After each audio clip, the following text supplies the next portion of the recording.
नमस्कार दोस्तों, ओम श्री गणेशाय नमः। ओम नमः शिवाय। आप सभी का दिन शुभ हो। शंकर भगवान की आशीर्वाद आप और आपके परिवार पर हमेशा बनी रहे।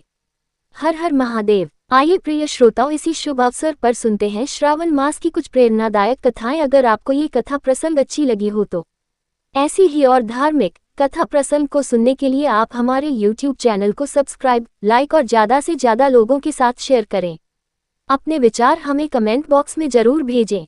तो आइए शुरू करते हैं सावन मास की कथा। ये सावन मास का महात्मा पहला अध्याय है। और शौनक बोले, हे सूत, हे महाभाग, हे व्यास शिष्य, हे अकलमश, आपके मुख कमल से अनेक आख्यानों को सुनते हुए हम लोगों की तृप्ति नहीं होती है, अपितु बार बार सुनाने की इच्छा बढ़ती जा रही है।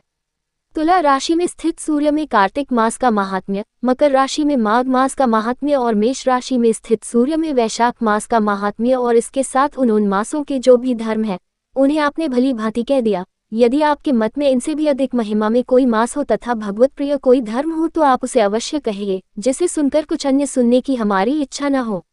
वक्ता को श्रद्धालु श्रोता के समक्ष कुछ भी छिपाना नहीं चाहिए।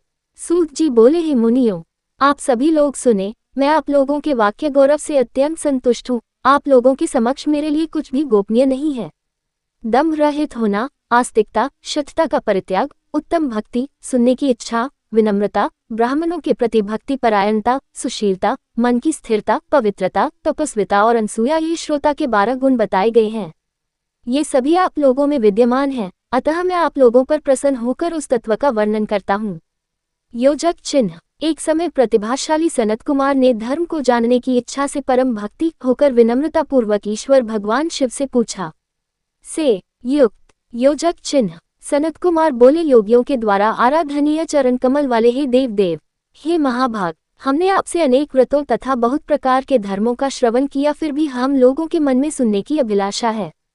12 मासों में जो मास सबसे श्रेष्ठ, आपकी अत्यंत प्रीति कराने वाला, सभी कर्मों की सिद्धि देने वाला हो और अन्य मास में किया गया कर्म यदि इस मास में किया जाए तो वह अनंत फल प्रदान कराने वाला हो, हे देव, उस मास को बताने की कृपा कीजिए। साथ ही लोकानुग्रह की कामना से उस मास के सभी धर्मों का भी वर्णन कीजिए। योजक चिन्ह। योजक चिन्ह। ईश्वर बोले, हे सनत कुमार, मैं अत्यंत गोपनीय भी आपको बताऊंगा। हे सुव्रत, हे विधिनंदन, मैं आपकी श्रवणेच्छा तथा भक्ति से प्रसन्न हूँ। 12 मासों में श्रावण मास मुझे अत्यंत प्रिय है। इसका महात्म्य सुनने योग्य है, अतः इसे श्रावण कहा गया है। इस मास में श्रवण नक्षत्र युक्त पूर्णिमा होती है, इस कारण से भी इसे श्रावण कहा गया है। इसके महात्म्य के श्रवण मात्र से यह सिद्धि प्रदान करने वाला है, इसलिए भी यह श्रावण संज्ञा वाला है। निर्मलता गुण के कारण यह आकाश के सदृश है, इसलिए नभः कहा गया है। गुण के कारण इस श्रावण मास के धर्मों की गणना करने में इस पृथ्वीलोक में कौन समर्थ हो सकता है, जिसके फल का संपूर्ण रूप से वर्णन करने के लिए ब्रह्मा जी 4 मुख वाले हुए, जिसके फल की महिमा को देखने के लिए इंद्र 1000 नेत्रों से युक्त हुए और जिसके फल को कहने के लिए शेषनाग 2000 जिह्वाओं से संपन्न हुए। अधिक कहने से क्या प्रयोजन, इसके महात्म्य को देखने और कहने में कोई भी समर्थ नहीं है। हे मुने, अन्य मास इसकी एक कला को भी नहीं प्राप्त होते हैं। ये सभी व्रतों तथा धर्मों से युक्त है। इस महीने में एक भी दिन ऐसा नहीं है जो व्रत से रहित दिखाई देता हो। इस माह में प्रायः सभी तिथियां व्रतयुक्त हैं। इसके महात्म्य के संदर्भ में मैंने जो कहा है वह केवल प्रशंसा मात्र नहीं है।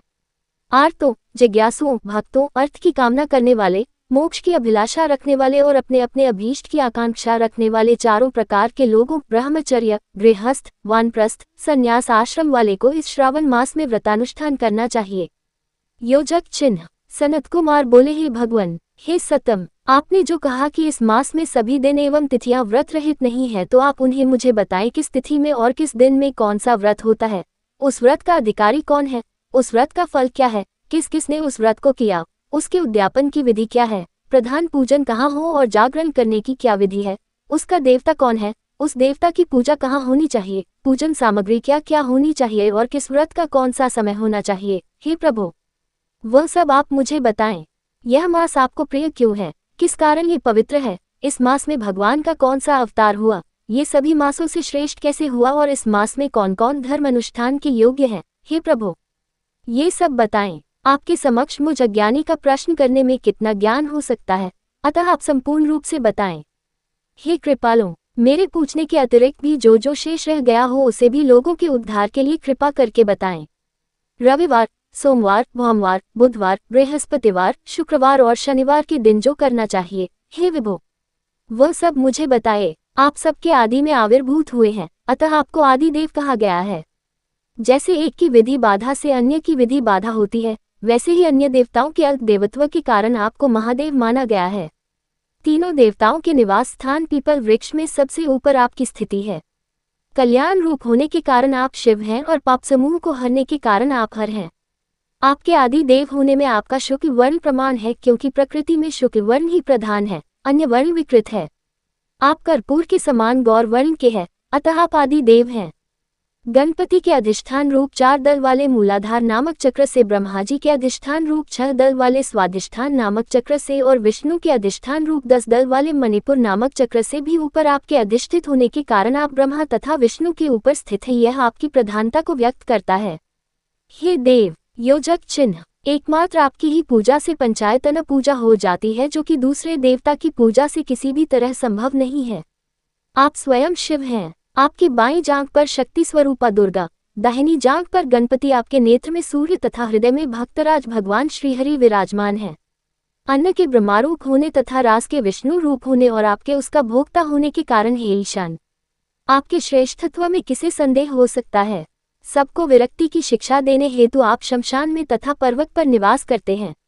ल पुरुष सूक्त में उतामृतत्वस्य शानो शून्य इस मंत्र के द्वारा प्रतिपादन के योग्य है, ऐसा महर्षियों ने कहा है। जगत का संहार करने वाले हालाहल को गले में किसने धारण किया? महाप्रलय की कालाग्नि को अपने मस्तक पर धारण करने में कौन समर्थ था?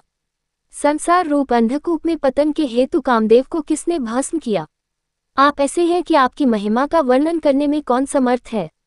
एक तुच्छ प्राणी मैं करोड़ों जन्मों में भी आपके प्रभाव का वर्णन नहीं कर सकता, अतः आप मेरे ऊपर कृपा करके मेरे प्रश्नों को बताएं।